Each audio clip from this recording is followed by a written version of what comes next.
kule yokuthi methuma ethenga amaplazi ngibe nenhlanhla yokuthi ngihlale ngikhuliswe ugogo uma kushona uma mukhuphuka emjebheni ngaka right khona izidole ezimbili lapha zaselangeni stop 8 stop 8 lapha kuno salukwazi lapho saka Suwela uMasuwela oganele kaMhlongo ugane umkhulu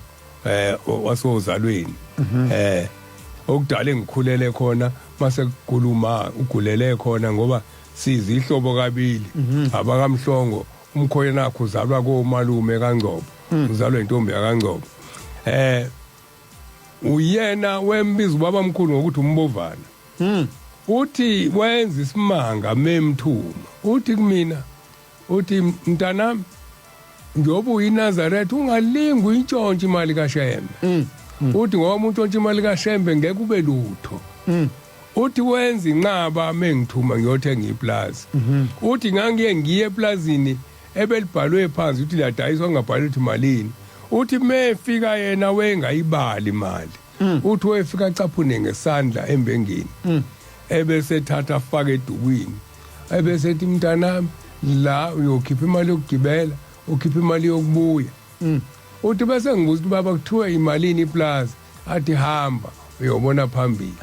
uthi mangigibela la ngikhipha imali yokugibela uthi mangifika lapha afika asho imali umnazi weplaza uthi ngiyibale le mali kusale ukugibela ngibuyele emuva uthi ngiyibuza ukuthi ngoba akabalanga futhi ubengazi ukuthi liplaza liyimalini imina bengiyonegotiator nomnini plaza ubesazi kanjani ukuthi lo mnini iplaza uzothi le mali uthi alikho iplaza esake sathi mesiyolithenga siyolikhokhela wabala imali njengoba kubala abantu basemhlabeni uthi ke ungalingi uyintshontshe ekaShembe imali uyazi sesephaketheni umuntu ezonikela ngayo uyayazi ukuthi malini uyayazi futhi libhala ukuthini einsizi zalowo muntu